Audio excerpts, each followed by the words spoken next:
안녕하세요. 이태리 사는 한국남자 잔입니다.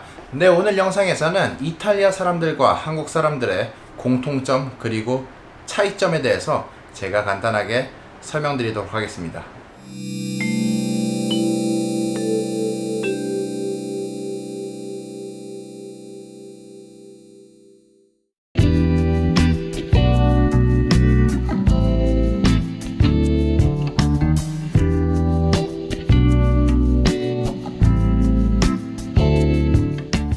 네, 첫 번째 공통점부터 제가 설명을 드리자면은 우리는 반도국가로 이루어져 있는 나라라고 보시면 되고, 지도상 위도 위치가 굉장히 흡사합니다. 그리고 사계절이 뚜렷한 기후를 갖고 있어요. 근데 이 반도국가의 사람들의 특징들 같은 경우는 자부심이 굉장히 강합니다. 그리고 이 자부심이 강하다 보니까 의견이 똑같이 맞춰지기가 굉장히 힘들고, 단합 또한 굉장히 힘든 사람들이 바로 반도국가 사람들이래요. 그러다 보니까 우리나라 사람들은 이 혈연, 학연, 지연 이런 연고를 통해 가지고 자신을 보호하려고 하는 그런 습성이 있고, 마찬가지로 이탈리아 사람들은 자기 지역적으로 뭉치는 게 굉장히 강해요. 그래가지고 이탈리아 사람들한테 너 어디 나라 사람이니 물어보면은 나는 이탈리아 사람이야 라고 말하는 게 아니라 나는 밀라노 사람이야, 피렌체 사람이야, 아니면은 베네치아 사람이야, 이렇게 자신이 태어난 지역의 이름을 말하는 그런 모습을 볼 수가 있어요. 그리고 앞서 말씀드린 자부심, 우리나라 같은 경우는 사실 세계 사람들이 이 대한민국, 한국이라는 나라를 잘 알지는 못합니다. 근데 우리나라 사람들은 이 전 세계 사람들이 우리나라에 대해서 당연히 알아야 된다고 생각하는 그러한 생각을 갖고 있는데, 마찬가지로 이탈리아 사람들도 그런 생각이 있습니다. 지금 이탈리아 현재 상황과는 전혀 맞지 않는 자신들의 역사, 고대 로마 제국을 모든 사람들이 당연히 우리나라의 역사를 알고 있어야 된다고 그런 생각을 갖고 있습니다. 네, 아무튼 우리나라 사람들과 이탈리아 사람들, 이 겉으로 볼 때는 굉장히 개인주의적인 사람들처럼 보이지만 관계성에 의해 자신들의 인맥을 그렇게 형성을 하고 있는데요. 제가 간단하게 예를 들자면은 만약에 공적인, 제가 은행이든 관공서든 이런 공적인 업무를 볼 때, 만약 그곳에 제가 아는 사람이 일을 하고 있다 그러면 저는 줄을 서지 않고 다른 사람들보다 먼저 가서 접수를 하고 더 빠른 업무 처리를 할 수가 있습니다. 사실 이런 것들이 독일 같은 나라에서는 전혀 상상도 할 수 없는 일인데, 이탈리아랑 한국, 이게 가능한 나라입니다.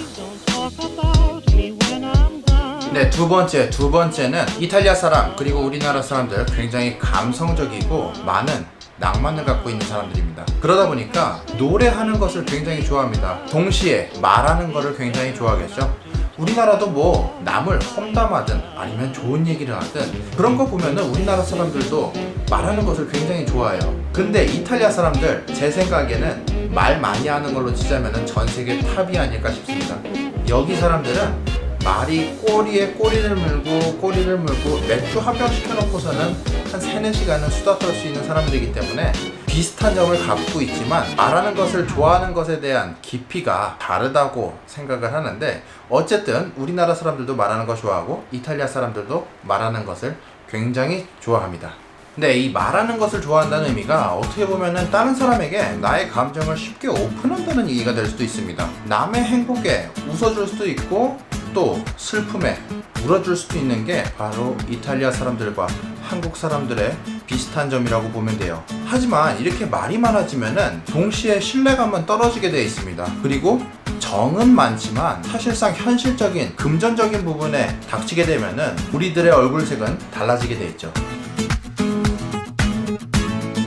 마지막으로 이탈리아와 한국의 공통점 세 번째, 우리는 굉장히 보수적이고 가족 중심적으로 생활을 하고 있습니다. 사실 이거 같은 경우는 우리나라는 유교적 영향을 많이 받게 되었고 이탈리아는 카톨릭적 영향을 많이 받게 되었는데, 명절 때 이 가족들을 만나러 이제 지방으로 내려가거나 거의 민족 대이동을 하기도 하죠. 네, 이 모습과 그리고 이탈리아의 성탄절 아니면은 부활절 이런 날에는 항상 가족들과 하루를 꽉 채워서 보내려는 그런 모습이 굉장히 우리는 비슷하다고 보실 수가 있습니다.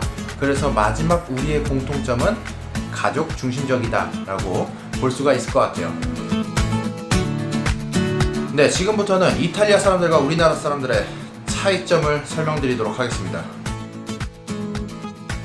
네, 하루 제가 필요한 물건이 살 게 있어가지고 로마 시내에 있는 기념품 가게를 간 적이 있었는데 그때 때마침 한국 분들 한 6, 7분들이 미리 계시더라고요. 근데 우리나라 분들이 물건 사는 거를 가만 봤더니 한 분이 열쇠고리를 짚기 시작하니까 뒤에 있던 나머지 일행분들도 다 그 똑같은 디자인의 열쇠고리를 다 사기 시작했습니다. 그래서 거기 계시던 이 한국 분들은 다 똑같은 열쇠고리 각자 하나씩 그렇게 사가시더라고요. 사실 뭐 저도 한국 사람인지라 그 모습이 딱히 이상해 보이지는 않았습니다. 근데 오늘 영상을 준비하면서 조금 생각해보니까 우리나라 사람들은 자신이 좋아하는 개인적 취향보다는 남의 시선을 조금 더 신경 쓰는 것 같아요.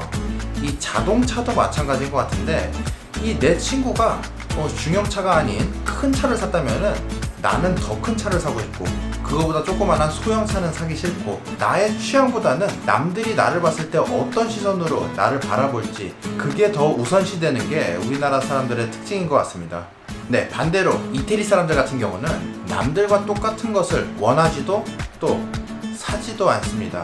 자동차 같은 경우 여기 사람들은 큰 차를 선호하는 것도 아니고 작은 차를 선호하는 것도 아니에요. 만약에 내가 일하러 가는 장소가 이 주차 공간이 굉장히 협소하다, 주차하기가 굉장히 힘들다, 그러면은 조그만한 차가 이 사람들에게 필요한 거고, 만약 내가 항상 많은 짐을 넣어놓고 다녀야 된다, 그러면 큰 차가 필요한 겁니다. 자동차라는 것은 그냥 굴러가기만 하면은 큰 차든 작은 차든 다 자동차라고 생각하는 게 바로 이탈리아 사람들입니다. 네, 이렇게 우리나라 사람들은 겉모습을 보고 사람을 판단하지만 이 이탈리아 사람들은 겉보단 내면을 더 중요시 여긴다는 것을 바로 알 수가 있습니다.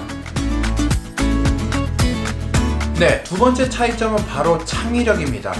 지금 제가 딱 창의력 하니까 우리나라 사람들이 그러면 뭐 똑똑하지 않다는 거야? 아니면 저 이탈리아 사는 한국 미친 남자 뭔 얘기라는 거야? 라고 생각을 하실 수도 있는데, 제가 지금 말씀드리는 거는 평균 국민들의 창의력 수준을 말씀드리는 거예요. 사실 창의력 같은 경우는 어렸을 때 받았던 교육과 굉장히 연관이 될 거라고 생각을 하는데, 우리나라 같은 경우는 이 획일적인 교육의 모습을 보여주고 있습니다. 예를 들어 보자면은 1 더하기 1은 당연히 정답이 2죠.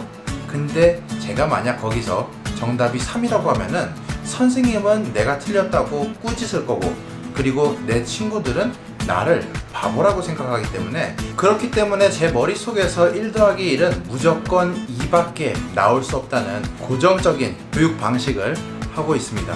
네, 반대로 이탈리아 같은 경우는 이 개개인의 인격과 의견에 대해서 굉장히 존중해주는 편입니다. 그 대상이 성인이 아닌 어린 꼬마아이여도 이 어른들은 그 꼬마 아이가 하는 말을 굉장히 진심으로 귀 기울여 들어주고, 그리고 그 아이에 대한 의견을 존중해주는 모습을 볼 수가 있어요. 그러다 보니까 아이들이 당연히 창의력이 좋아질 수밖에 없는 교육 환경이라고 저는 생각을 합니다. 그래서 두 번째는 바로 창의력이었습니다. 네, 세 번째 차이점은 한국인의 조급한 성격과 반대로 이탈리아 사람들의 느긋한 성격입니다. 우리나라 사람들의 대표적인 성격 중 하나인 빨리빨리. 우리나라 사람들 빠른 거 굉장히 좋아해요. 이 관광지 가보시면은 외국 사람들이 우리나라 말을 배울 때 뭐 안녕하세요, 뭐 감사합니다, 그 중에서도 빨리빨리라는 이 말을 알고 있는 외국인들이 굉장히 많습니다. 우리나라가 이러한 조급한 성격 덕분에 이 짧은 시간 안에 경제 성장을 이루기도 했지만, 반대로 이 많은 시행착오를 겪고 있다고도 저는 생각을 합니다. 네, 반대로 이 이태리 사람들의 대표적인 성격은 바로 이 느긋한 성격입니다. 근데 이게 느긋하지 못해 이 느려 터졌어요. 우리나라였으면은 이 1분 안에 완성될 일을 여기 나라 사람들은 뭐 일주일, 길게는 한 달까지 하는 거 보면은 사실 우리나라 정서와는 절대 맞지 않는 성격이라고 보실 수가 있습니다.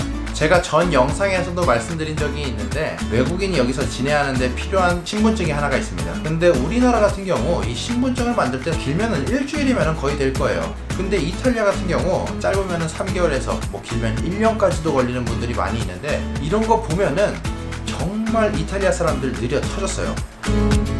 그런데 제가 말씀드리고 싶은 거는 이런 이탈리아 사람들의 느긋한 성격이 나쁜 점만 있는 것은 아닙니다. 반대로 좋은 점도 있어요.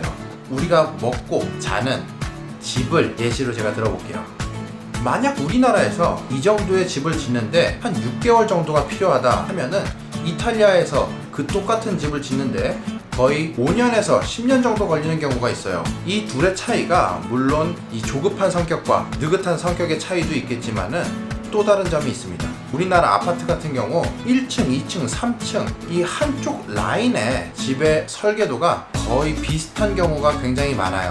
1층 집의 모양이 위층 집과 똑같다는 말이죠. 그렇기 때문에 사실 집을 짓기가 굉장히 단순하다고 보실 수가 있는데, 반대로 이탈리아 집 같은 경우 1층, 2층, 3층 아파트 설계도가 다 다르게 되어 있습니다. 내가 살고 있는 곳이 1층인데 2층 같은 경우는 우리 집과 다른 모양으로 설계가 되어 있습니다. 우리 집 화장실은 이쪽에 있는데 위층 집은 반대쪽으로 가 있고, 이 말이 뭐냐? 이태리 사람들은 당장 살 집을 짓기보다는 아파트를 만들 때 개개인의 취향까지 다 고려해서 만든다는 것을 알 수가 있습니다. 1층부터 5층까지 똑같이 만들어 버리는 게 아니라 A 디자인을 좋아하는 사람들을 위해서 1층은 A 디자인, B 디자인을 좋아하는 사람들을 위해서 2층은 B의 디자인으로 그렇게 설계를 하기 때문에 이 사람들은 우리나라보다 집을 지을 때 시간이 더 많이 필요해요. 굉장히 신기하죠? 이탈리아 사람이 집을 지을 때는 여러 세대들의 취향을 고려해서 그런 장기적인 안목을 갖고서는 집을 짓는다는 것을 알 수가 있습니다. 네, 오늘 제 영상 이탈리아 사람들과 한국 사람들의 공통점 그리고 차이점에 대해서 설명드렸는데 도움이 되셨는지는 잘 모르겠습니다. 참고가 되셨으면 좋을 것 같고요. 벌써 여기 시간이 10시 20분입니다. 네, 저도 빨리 씻고 내일을 준비할 수 있도록 해야 될 것 같아요. 네, 오늘 제 영상은 여기까지고 다음 영상에서는 더 재미있는 영상으로 찾아뵐 수 있도록 하겠습니다. 네, 지금까지 이탈리아 사는 한국 남자 잔이었습니다. 감사합니다.